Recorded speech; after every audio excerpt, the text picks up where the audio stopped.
Welcome back to the London studio, of course, for the Michigan International Speedway event that should be going on at the moment. The Firestone 400, it's still rain delayed. We don't think it's going to be starting today at all at the moment. We've heard from some of the top men so far, but what about the defending champion? He is, of course, Dan Weldon from Buckinghamshire. Let's hear from him. He's with Jane Little. Down here with Dan Weldon, just been having some laughs with PJ Chesson over here. Dan, it's been kind of a roller coaster of a season for you. Can you walk me through it in your own words? I mean, it's obviously been, you know, there's been a lot of highs, but there's also been more lows than I've ever experienced in my racing career. But I think at the end of the day, you've got to work through them. And we at Target Chip Ganassi Racing have the ability to win races, and the fact is we just haven't done it lately, and we need to, you know, pull out of that slump and start winning again. I think this is a good place for me. I mean, certainly there's some people contending for the championship, and I'm not right now. I reckon I can drag myself back into contention, but for these next few races, I'm not going to give an inch. I'm not even going to give a millimeter. Well, you mentioned this is a good track for you, and it's a good place for you to build that momentum up again. How does a driver get in a positive mindset when you are, like you said, in a bit of a slump? Well, I mean, obviously, I'm very confident in my own abilities, and you know, if we get the car that we need to be able to perform, we'll perform. There's no doubt about it. But even around this place, if it's not quite right, I think you can make up for it as a driver, and that's what we intend to do. But certainly, I'm going to be in the hunt here. There'll be no doubt I'll be right up the front within the first few laps. Now, you said you're not going to give even a millimeter, not even to your teammate Scott Dixon. Oh no, I'll help Dixie try and close that gap to the championship. But at the same point, I need to win races. You know, that's what I'm employed to do, and you know, I'm going to go about doing it. But I will obviously do everything in my power to make sure that we close that gap as a team on Dario. Not to mention, of course, Scott Dixon, his teammate, which must be slightly galling when Scott's come off of, 3 race wins so far, back to back. Yeah. And the defending champion's having a bit of a struggle, Christopher. Yes, that's right, and Dan was having a bit of a struggle there with the old PR speak there in response to the question, you know, what's going wrong, and so on, saying that the team, you know, is capable of winning races. Well, of course, the truth of the matter is that his pretty much identically set up teammate and car has been winning races, and that's very difficult. We're seeing in Formula One at the moment what goes on, psychological mind games between teammates, and certainly here. And one thing that was very interesting was 2 or 3 days ago, Dixon was asked, do you think that Weldon will support you in your push for the title? Which is a tough thing for a race driver to do, to say to himself, I know I'm not going to win this year, so I better help my teammate win. They don't mean, you know, by pushing Franchitti into the wall or anything. They just mean by the way you play tactics on an oval race, there is an opportunity to fumble each other around a little bit, and particularly with the slipstream, to pull your teammate forwards. And there was a clear implication in what Dixon was saying, was he thought there was a very strong chance that Weldon wouldn't do that. So it was all getting a bit personality tied. Perhaps he'll hold him up in the pits, Paul. It's been known before. Astonishing suggestion. It's been known before. No, I think, you know, Dan, you could see there his whole body language. He's so frustrated that somehow the middle of the season's fallen apart. As Christopher says, you know, it's all well and good having the rhetoric and saying, you know, I'll help Dixon, but if they're running 1-2 at the flag, I don't think for 1 minute that Dan's going to miss a gear change and allow Scott through to take the lead. And there's a 10-point differential, as we know, between first and second. Yeah. Having said that, if he's in the middle pack and he can help overtaking manoeuvres, I'm sure he will do. Well, right in the thick of it of late has been, of course, our young lady driver that we've been following quite heavily here on Sky Sports. Danica Patrick has been in the thick of it this year. We've seen her in the wars with Dan Weldon as well earlier on in the year. Let's hear what she has to say. Danica, we were just talking about how last year this was when you were making the transition over to AGR, and big changes were happening in your racing career. Yeah. What has this year been like for you? You know, it's been a big learning year. I think that's one of the biggest things, is just how much I've been able to pull from my engineers, mine in particular, obviously, and all the drivers. They're all really knowledgeable. They all have a ton of experience, and that was one of the main reasons why I wanted to go somewhere else, was because I needed to expand and learn, and that's what I'm doing. And I think that's really showing. It showed a lot, I think, at Mid-Ohio the last race, and then on the ovals we've just been getting stronger and stronger, so it's working. We know you had a moment of great frustration here last year, running out of fuel, but how much more confidence would you say you have in your car this year? Well, you know, it was a slight situation like this. It was a rain delay. I'm sitting in my bus watching a movie. I hadn't ate lunch or anything yet, and all of a sudden they're like, 30 minutes, green flag. I'm like, what? And so I ran out there, and then we're sitting in the car for an hour, and then it's the second longest race of the year, 400 miles. So, you know, to lose it with 4 miles to go, 2 laps, I was very frustrated. Let's just hope that doesn't happen again. But I think we have a good shot. You know, obviously, I think that, you know, like I said, my oval racing's getting better and more aggressive, and definitely at Michigan you have to be aggressive, because if you lift, I mean, just a crack on the throttle. I mean, I'm looking at all the information and data we collect on the computer, and it shows me coming out of pit lane, and if I have one little lift just coming out of pit lane, I lose the group, and it's incredibly detrimental, I think, to lift here at all. So the aggression will hopefully pay off. You've certainly had an amazing season of your own with 2 third-place finishes, your best career finish, and the last race at Mid-Ohio, your best road course finish ever in 5th. So you're working on your own race, still looking for that first win, but how much responsibility do you personally feel as teammate to Dario Franchitti to keep being in a position to help him gain more points on Scott Dixon? Well, there are aspects to having a multi-car team and having a bunch of teammates that work together, and so, you know, no win will ever be taken away from the driver and the team, but you know, other than that, yeah, we need to do what we can do for each other. I think that's part of the aspect of teammates, and you know, you just have to know that if you ever help, that it is, you know, one day it's going to come back to you too. So you know, there's definitely not, like, you know, team orders of exactly what to do, and there's nothing that we do to other drivers, but, you know, it's just, you just help each other where you can, and that's all part of it. It's happening with every other team too, I'm sure. Now, guys, I'm going to make sure this girl goes and gets some lunch this year before they tell her the green flag's coming. Well, she is evolving, that young lady, there's no doubt about it. She's more aggressive on the track and definitely off it, as we've seen here on Sky Sports. Paul Cherry? Yeah, I got to say I'm a little bit disappointed. I don't carry a banner for guys or girls in racing. I think everybody's fair when they get out on the grid. We may remember a couple of years ago I interviewed her at the Indy 500 when that ironically was rain delayed, the pole day, and I spent quite a bit of time with her, and she came across very, very well schooled. She was very upbeat all the time. I've got to say I'm a little bit disappointed this year. She's moved to another team. I'm not saying more professional, but she's quite right. There was more teammates, more data, more information, a little bit more education. She's had the run-ins with Dan Weldon that are extremely well publicised. But if anything, she just needs the trophy for the most whining. It needs a nice big oak plinth put on top of the bookcase, and she's got it all, because she's really got the excuses off pat now. She's doing a good job on track. She's had 3rd places on the oval. She's had 5th places on the road courses. She doesn't need to whine the way she's doing it. But perhaps this is the situation that we're now in with Danica. She's now a believer that she can win a race at this level and continue to win races at this level, and it's brought out a side of her now that's become more and more competitive, and she's in that turmoil of having to try and achieve what she believes she can now achieve. And when these small things go wrong, is this a case, Christopher, where they just annoy her that much more and she's not prepared to stifle them quite as much as she perhaps would have done? Well, that's as maybe, but you know, in top-line professional racing, whether it's in Grand Prix or Champ Car or the IRL, or indeed in NASCAR, there are an awful lot of drivers who don't win until their moment comes. I know that sounds very odd, but I mean, Vitor Meira, who I rate as a driver, has now run in IndyCar, I think, 80-something times without a win. I think he's done most races without winning, if you like. She's going to have to learn some patience here. She's part of a 4-car team, and I must say I do agree with Paul that she's become unnecessarily unhappy with her lot. I don't know who she's chiding, whether she's chiding the team or herself, but I think one day she may get there, may get a win. Well, you'll be able to see it live here on Sky Sports with a bit of luck, as long as it doesn't keep raining, that is. Let's hear now from another man that's perhaps in a bit of a lull at this moment in time. He finished, I think, 5th here last year in Michigan. Will he get a chance to repeat that or not? Thomas Scheckter. Well, he's a 2-time pole winner.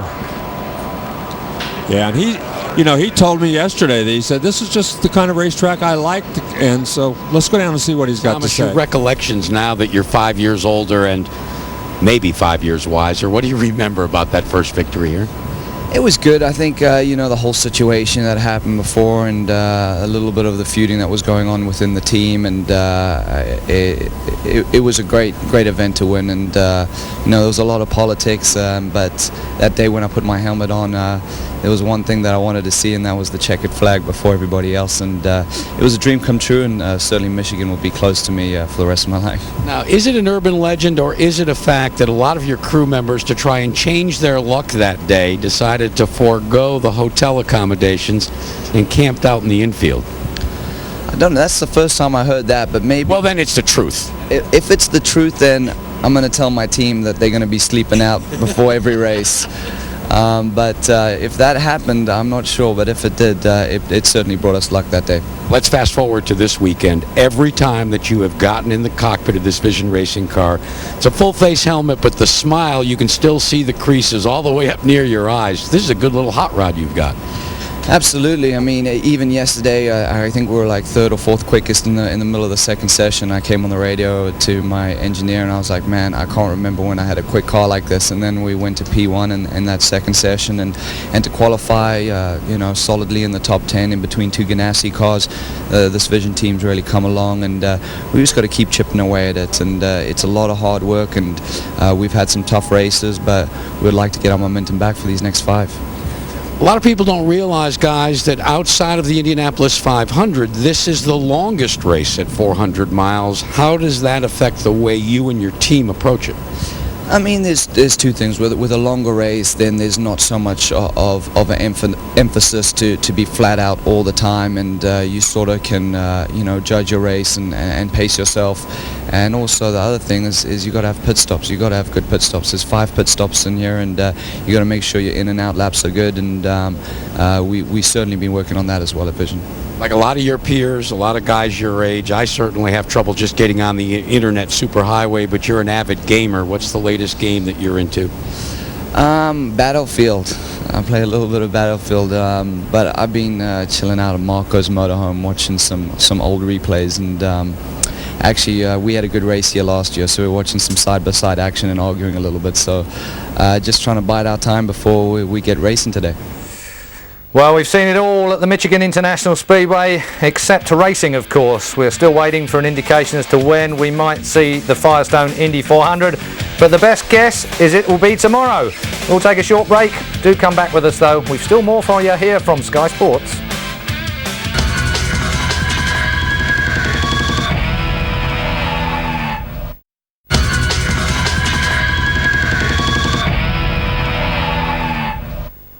The Firestone Indy 400 from the Michigan International Speedway has, of course, been delayed by rain. So we've seen round 11 from Nashville. That was the delayed Indy 200. Now we get a chance to look at round 12, which, of course, was from Mid-Ohio. It was the Honda 200. And your commentators are Gary Lee and Larry Rice.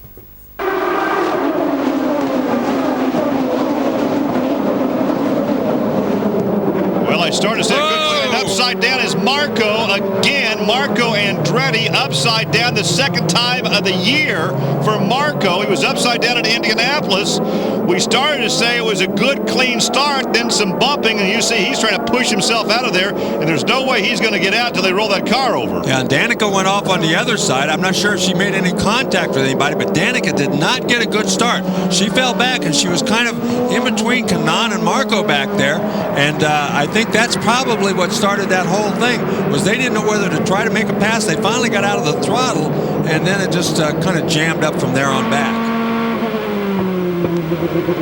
Not sure what they'll do about a restart. That did happen in the very first corner after the start of the event. And so you can imagine what would have happened had they started down there on the actual starting line. They'll push the car over. Good news is Marco was moving around in there. Looked like he was trying to get out. Well, this is a race that they had high hopes that he could win. Remember, he won at Infineon last year. He's been one of the fastest drivers throughout practice and qualifying yesterday. He was the fastest in the single lap qualifying session, but then did not fare so well in that 10-minute session. Let's go down and hear from Michael. The replay, let's roll it, and you can take a look here. Waiting. Yeah, we both are. Because you didn't get to see it. You didn't see what happened, right? No idea. Here it comes. No, the monitor's out, so. You got a TV feed of that? So Danica got... Oh, Tony spun. It was Tony's fault. Jesus. One more look, Michael. That one wasn't a good foot angle. When you say it was Tony's fault, from what perspective? Not in terms of doing anything wrong. He just lost control, looks like. Lit him up, and Marco was just a victim.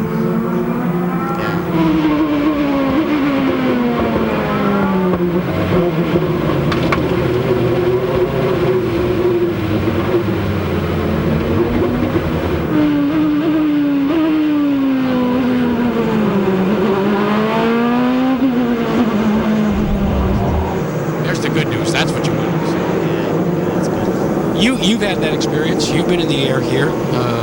Not something you wanted to share with your son. What are you going to say to him when you first see him? There's nothing to say. You know, it wasn't that bad. I think it looked worse than it was, but you know, it's just a big disappointment for the whole team. You know, 3 of our cars are out of it right away.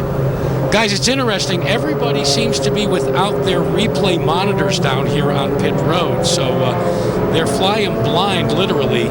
And while the pits remain closed, they are relying on whatever we can show them to find out what's happening on the backside of this racetrack. Well, there were high hopes for Andretti Green with 4 of the top 5 positions, and of course at least 1 car out on that first turn of the first lap.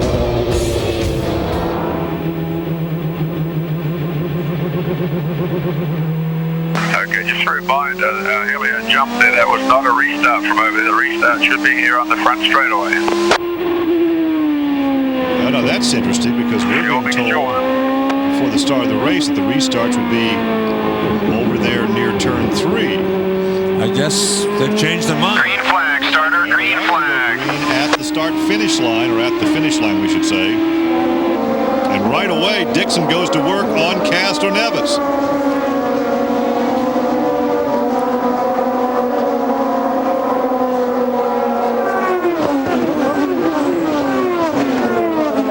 Into the keyhole after the restart. You see him just kind of keep screwing the steering wheel down to come off that corner down this long straightaway into that right-hand dogleg that is turn 3. And you can see that's exactly Scott Dixon's plan. Put the pressure on. Make him think you're going to try it everywhere. He tried twice to put the pressure on just then. Up over the crest. This is where the car gets light. We really cannot do justice to just how big of a drop-off that is and how light that race car gets. Ooh. You see him sawing the steering wheel. Yeah, he was sawing the steering wheel for sure. The other place where it gets light is right there, coming off of that hump. You've got to come down and come down straight. And there's another place where you have to come down pretty straight. We saw Hornish having a lot of trouble right there. Castro Neves being dogged by Scott Dixon, Manning right behind. There's Franchitti back in 4th. Hornish is now 5th. Ryan Hunter-Reay now in 6th position. Dan Weldon has moved up to 7th. And you can see the first 7, 8 cars all running just nose to tail. Manning has fallen back just a little bit now, but Franchitti is right behind him and will start putting the pressure on him if he falls back much further. Very out of the back. Danica's car. She hasn't gained anything. She's still running in 9th position, but she has put a little distance on Schechter.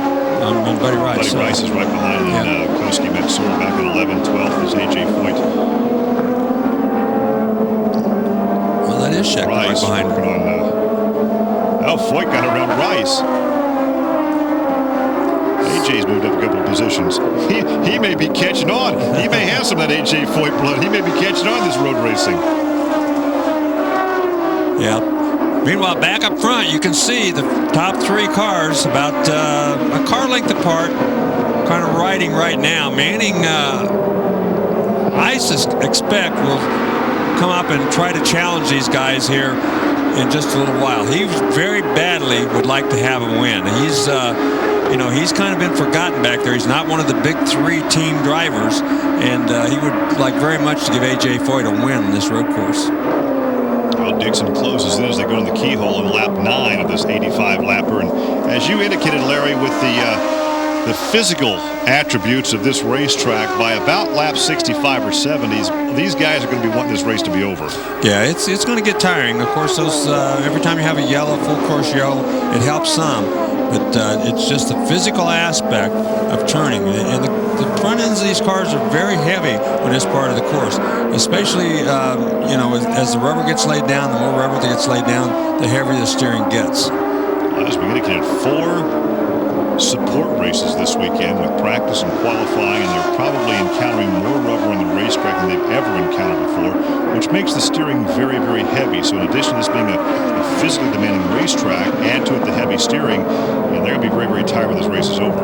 And you see Manning start to close in on Dixon. Yeah, and you see the first 5 have kind of pulled away a little bit from everybody else, and then the next 3, Patrick has gotten around Scheckter, and you can see Kanaan now working his way back up. He was started back in 17th on this restart. He's now up to 13th. Let's correct something I said earlier. I talked about A.J. Foyt. Actually, that was Thomas Scheckter. Right. His cars are so identically painted, except for the numbers, but it was number 2 is number 22, so Foyt's back in the 14th position right now. And Schecter's up to 9th, but Danica has moved to 8th. Well, you can see right now Tony Kanaan working on the guys in front of him. As Vitor Meyer right in front of him, we're looking out the back of Vitor's car, and he's trying to move his way through the pack. He'd at least like to get up to about the top 8 or so before they start making their pit stops. Well, and he can only go, about 3 or 4 laps longer than they can, because he stopped so early and topped off the fuel, so he's not that out of sequence with the rest of the field.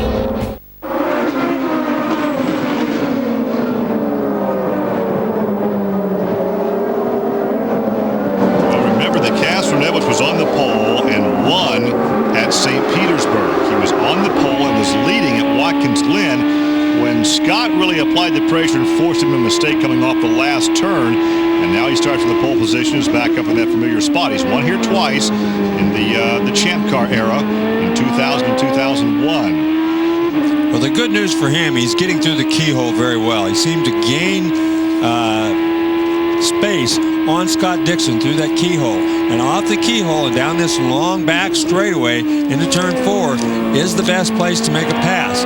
Scott Dixon did not gain on him. He is gaining on him down here in the short twisty part of the course. He catches back up with him a little bit down here, but down in the keyhole, the most important corner on the race course, he doesn't seem to be able to do much with him on that corner. Now keep in mind the last 2 outings that Dario finished 3rd and 2nd, while Scott won and got the bonus points, and Dario still lost 31 points off of his lead. But it's going to take a win by Scott. They're not going to be able to run like this and Scott have a chance to gain on him. Well, right now he's biding his time. He doesn't have to go out there. He's a very patient race car driver. Now you can see during that last part of the course, he's caught up again. And he's pretty close to him going into the keyhole. Now he's not going to be close enough to make a chance at the pass. But down here is where he lost a lot of time the last time. And again, he loses 2 car lengths going through the keyhole. So that's good for Castroneves, not good for Scott Dixon. But the way they're running right now, Larry, the race could be won or lost in the pit lane. Oh, absolutely. The pit stops are going to be crucial. Any kind of a mistake in the pits is going to lose your track position. So the first 5 cars, all as you can see, running almost the identical speeds. The first 5 cars almost lap for lap. Actually, the first 8 cars almost are running the same exact times. And that's why qualifying is so vital here. Track position is just a huge plus because it's very difficult to pass. Well, it's going to be interesting to see what kind of a factor the tires are in this race too, because it could be that the tires go away before, and you start slowing down long before you have to make a pit stop.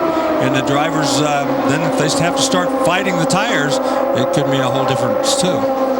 So lap 14 now complete. Castroneves leading Dixon, Manning, Franchitti, and Hornish.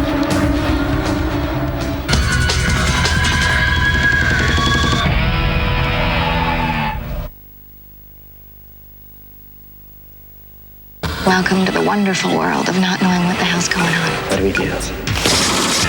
I ain't running. Is there any place to go? need to get the hell off this island. Series 3 of Lost returns to Sky 1 on Saturday at 8 and in HD.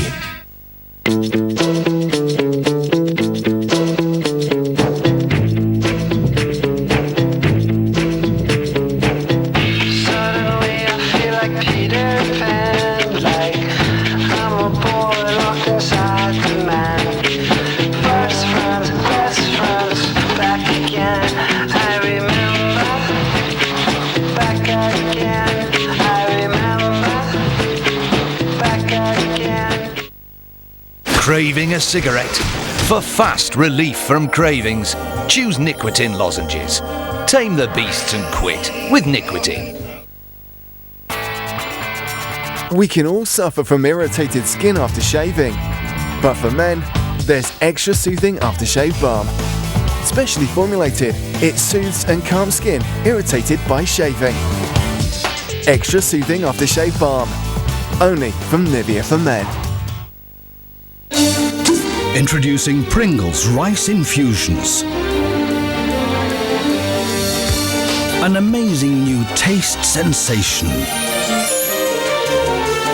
Our revolutionary combination of mouth-watering ingredients and rice creates a new Pringles chip that's cooked to a perfect crunch, bursting with flavor and naturally lower in fat. New Pringles Rice Infusions. Great taste, less fat. That's that. In the television industry, the people are entertained by two separate yet unequal types of TV channels. Those that run old episodes of Law & Order, like Channel 5, and those that bring you the latest series 2 years ahead. Sky 1 is the latter.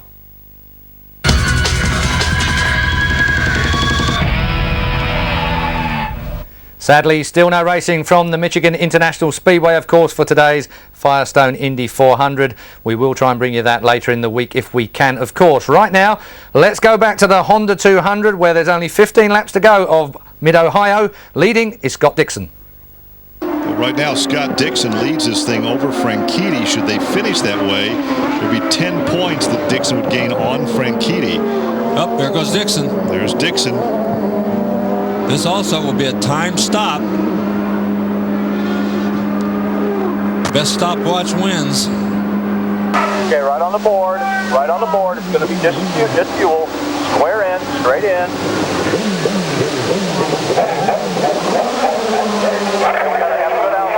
Good stop. Here comes Castroneves. It looks like he's going to beat him out. They took on less fuel. Looks like they took on less fuel. That was a much quicker stop than Castroneves had. Castroneves short-fueled last time, so he had to take on more fuel. So Dixon, right now, he's in the catbird seat. The crew did a terrific job. They had great planning. Kanan actually did a tremendous job. He got in and out. He did what he had to do. He just wasn't quite close enough, didn't get a big enough lead when he went in order to maintain that lead. Franchitti's going to be coming in shortly. See, he's being held up now. It looks like a little bit, and I think that's the reason Dixon came in, because he knew he was being held up and he didn't want to lose any more track time. No, he stayed on the racetrack. Franchitti's going to try to stay out there, build up as big a lead as he can, then make as short a stop as possible, as he's going to have to come in, I would think, by we're on lap 71 now. He's probably going to have to come in by, I don't know, 75, I would think, at least. 2 more laps, maybe 3 at the most. Well, Franchitti's lead over Dixon now is 15.2 seconds and 17.5 over Castroneves. So how quickly can he come in and make that pit stop? Well, that's what they're betting on. They want to stay out there with a lighter fuel load, try to gain as much time as they can on those guys behind him. The only thing what really hurt him, though, is he got behind that lap car. He lost a little bit of time while he's behind the lap car. I think that's why Dixon's crew decided to bring him in, because he was being held up a little bit, and they thought it wasn't worth it. He should get in right then and get his tires or his fuel. The last stop for Franchitti was lap 49. He's about to complete lap 73. And does he stay out? Yes. Stays out. They're gonna milk it now. They're the last ones to stop, so he's gonna stay out as long as he can, try to build up the lead as much as he can, so that when he comes in, he has to stay in only for a couple of seconds of fuel, and then back on the course. Well, let's get an interval now between first and second. It had been 15 seconds. It's now 15.3, so it's stayed status quo, although Castroneves lost another second. So right now there's 15.3 seconds between first and second and 18.3 between first and third. Well, if Franchitti were not in the points race, he could maybe gamble on taking a little less fuel the next time he comes in so he could stay in the lead. But because of the point situation, I don't see how he can possibly gamble. They got to make sure they get enough fuel in that thing to make it to the end. So he's going to at least cost him a second right there to make sure he's got enough fuel in, I would think. Well, there are 10 points between first and second, and there are 5 points between second and third. These points break down. See that again, so I'm guessing he's only got maybe 1 lap to go, maybe 2, before he's going to have to come in and make that pit stop. Let's see if he gained anything on that last lap. It was 15.3, the margin between first and second. And now it's 15.6, so he picked up 0.3 of a second. See, and that's what they're counting on by staying out there a little longer now. They're counting on the fact that they can gain ever so slightly because of the lighter fuel load. And if they can pull it off far enough and stop quick enough, they can get back out. But boy, who knows? This time, at this point anyway, there will be no tires. He is at the end of the pit lane as well. Yep. So he's the first pit before he hits the exit. Yeah, you saw the crewman laying on the tire, but he's not going to take any tires on. He's just going to come in. I'd be surprised if he's in the second and actually stopped in his pit box for more than about 3 seconds. All right, is he coming in this time? He's going to stay out, try to stretch that lead more. He stays out. He'll complete lap 75, 10 laps to go. It was 15.8 the last time. Let's see what the gap is now. But now he's going to come in behind.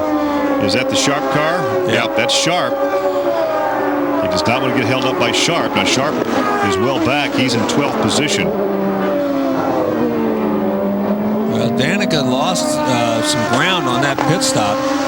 And he's gained another 0.3 of a second. So right now, Franchitti is gaining 0.3 of a second with each lap. Yeah, but now he could lose that right here when he gets behind Sharp. Well, yeah, and he's going to have to stop in the next lap or two. I mean, the fuel's only going to go so far. You want to stretch it so far. There's your look at your laps led today. So the bonus points will go to Castroneves. So that will not play out in your point standings.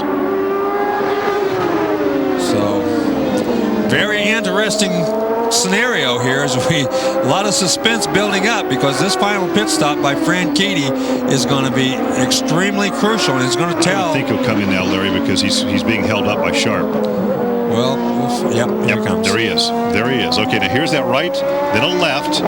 Okay, you got a clear run in. Clear run in. Do you want the front wing? No, we're good. We're good. All right, he crosses the line, so he will have led that lap because he crossed the start-finish line in the pit lane. Critical. Be fuel only. Enough fuel. 4.8 seconds. And there goes Dixon. Is he going to get out? He's going to get out in front of Castroneves, though.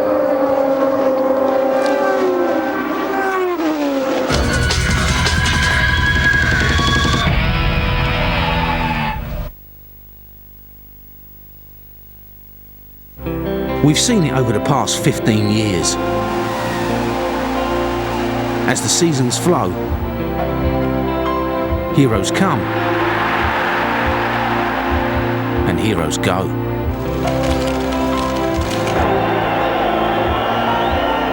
But our passion is forever. Sky Sports, our biggest season yet. I'm Nadine Baggett, Celebrity Beauty Editor. There's a beauty product that's been splashed across page after page of magazines and newspapers. It contains what I think is a must-have anti-aging ingredient, pentapeptides, and it can give you dramatically younger looking skin without any drama about the price. So what's the product everyone's talking about? Olay Regenerist. It used to be my little secret. Now Olay Regenerist is the worst kept secret in beauty. To read the buzz for yourself, go to olay.co.uk.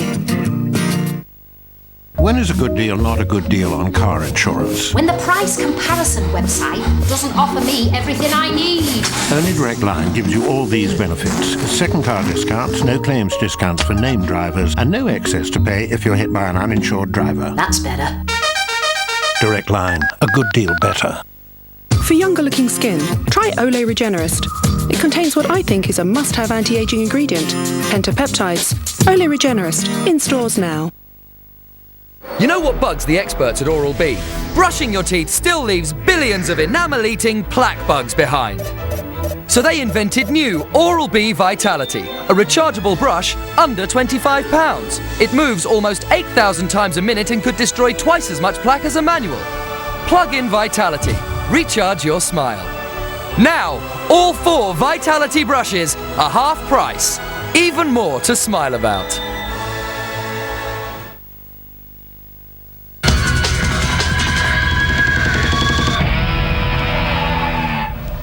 Thanks for staying with us, and we do sincerely apologise for not being able to bring you the Firestone Indy 400 from the Michigan International Speedway. We will try and catch up with that, of course, later on in the week. But meanwhile, let's go back to Mid-Ohio for the finale of the Honda Indy 200. Yeah, Weldon again not having a stellar day, as he's, I'm sure he's scratching his head a little bit as to why he can be, off by 2 or 3/10 of a second. As his teammates out there just mopping up the floor with everybody. And while we've been watching this, Scott Dixon has added to his lead. Franchitti came out of the pits 2.4 seconds back. Now it's 2.6. Yeah, and he's, I'm sure he's running a fast pace, but not 10/10 right now. As long as he's in front of those guys, he's running at 9.5 maybe. Now here's your lead. You're looking right now at clear track in front of Scott Dixon. He goes for his 3rd straight win on his 22nd birthday, and he'll complete lap 79. 6 laps to go. Now there appeared to be a car entering turn 1 as he crossed the finish line. Well, let's see what's in front of him from this shot.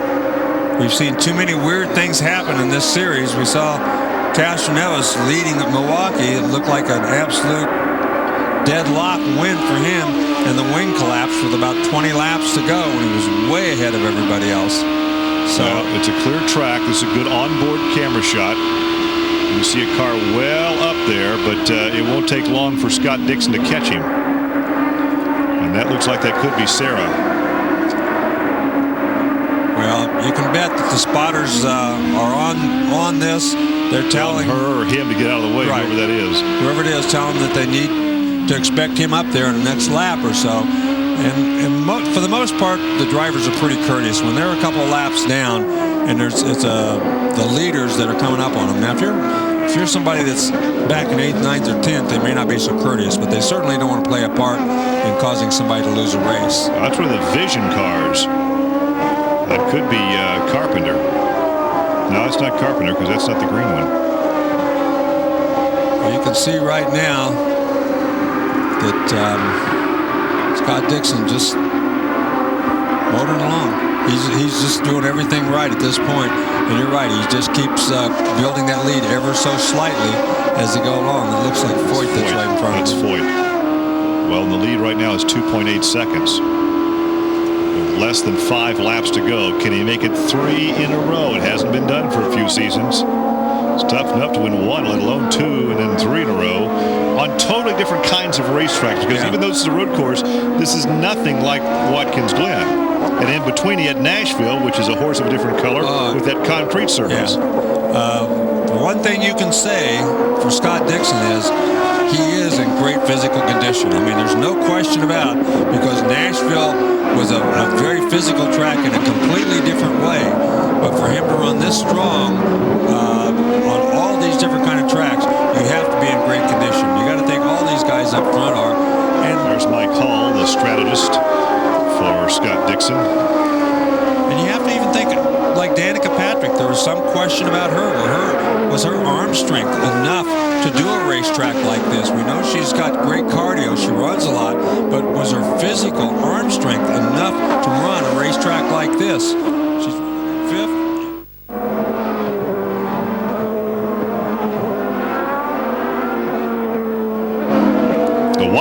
will fly this time by as Scott Dixon tries to drive into the record book to join Weldon. There's his fiancée to join Weldon and Kenny Brack as the only drivers to win 3 in a row. You can see that smile starting to creep onto her face, even though he's got a lap to go. You want to see a smile, shoot his dad. Yeah. Well, right now, Scott Dixon taking the white flag, 1 lap car in front of him and 1 between himself and Dario Franchitti. Now, if you're Dario Franchitti, you've got to be wondering, geez, what do I have to do? I run second and I still lose points to this guy. What the heck is going on After here? this race, only 24 points between first and second with 5 races to go, including 2 road circuits, Belle Isle and Infineon.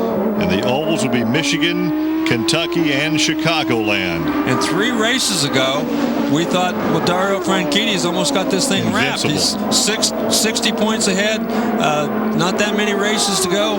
How's he going to get beat? Well, he's going to get beat if you go out and win every race, and that's what Scott Dixon's done. 41 points in 3 races. 41 points in 3 races, and Scott, a former champion with the Indy Car Series. And remember when they had the Toyota engines, he won with one, but they struggled, and everybody's saying, geez, Scott Dixon, I don't know, he's not doing very well. Well, obviously it wasn't Scott Dixon. There it is, Larry.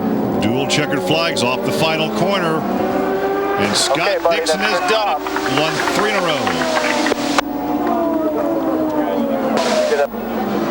Segment today, Scott. Good job, man. Fantastic job, Bobby. Fantastic.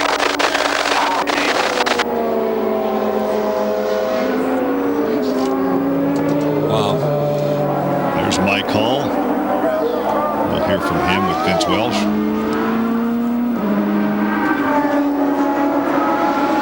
Mike Hall just took a big sigh of relief and shook his head. Why so tense during this race today? Well, because of what happened. Mid-Ohio historically has always been a race like what you guys got to see on television today. It's all about track position. It's, you know, that's what makes it so difficult. And you saw guys, as soon as they got to that magic number, they came. And so your driver has to drive always to a number for that last segment. And I don't know, you could have a better guy than Scott Dixon driving that last segment, knowing what he has to do. A better driver nor a better crew, because they were on their money today on the other side of the pit wall. Well, of course, he drives into the record books, his 3rd straight victory, as he takes the win and 10 points in the championship battle over Dario Franchitti. Franchitti unofficially goes to 2nd, Castro Evans 3rd, Kanaan 4th as we ride along on that victory lap. He still has enough energy to get that arm up in the air. I was thinking exactly the same thing. Still got enough energy to hold his hand in there and wave at the crowd, so he must not be too tired. He's not going to be as tired as the guy that finished 2nd, 3rd, 4th, and 5th. Well, that was Mid-Ohio. That was the 3rd in a row that Scott Dixon takes as a win. Of course, if he had managed to get to Michigan, as it is at the moment, still raining, I tell you, over there at the moment, then 4 in a row would be a record, Paul Cherry. Yes, it's not been done in the modern era in either the RL or Champ Car, although Bobby Unser did back in the early 80s. But in this IRL series, nobody's done 4 in a row. And as we said earlier at the top of the programme, he's on a bit of a roll, so psychologically he's there. But of course, Dario's on the same position. Well, the weather is still stopping us from Get to Michigan at the moment, Christopher. We've had a full 2.5 hour show and haven't actually got to our live race today. We will bring you the highlights of that as soon as we can. But the next round that we will be doing live here on Sky Sports is Kentucky, and one we know quite a lot about. Well, that's right. Kentucky's a good circuit, but before then, we hope it's going to be dry overnight. There will be a race tomorrow, and my money's on Franchitti to win in Michigan, so they're going to get that race out of the way, and maybe we'll see that at some future stage. Kentucky next week, going to be very interesting indeed. Then really into the last knockings of the championship, and look for Dixon and Franchitti to be back at each other's throats again next weekend, Saturday night. Is it all going to be getting a little bit nervous from this point because of the water? The boys will definitely be concerned, but just as Chris has said, we've got 4 races afterwards, 2 short ovals, of which both Scott and Dario are very strong on, and 2 road courses, of which they're very strong on. So I suggest nobody else gets in the middle of the mix, because these boys are definitely going for it. It's a shootout then, very briefly, between New Zealand and Scotland. Yep, I think that's right, and I'm sure all the Sky Sports fans will be cheering for the Brit. I mean, Dario's could well end up champion. A little way to go yet. Indeed there is. Well, we apologise, as I said before, for not being able to bring you the Michigan International Speedway today. In just 6 days' time, though, it's the Maya Indy 300 from the Kentucky Speedway, and you can catch that live next weekend, Saturday, August the 11th, at 11:30 p.m. on Sky Sports 3. We hope you can join us then. But for now, my thanks to Paul Cherry and Christopher Tate. And thanks to you for watching. See you next week.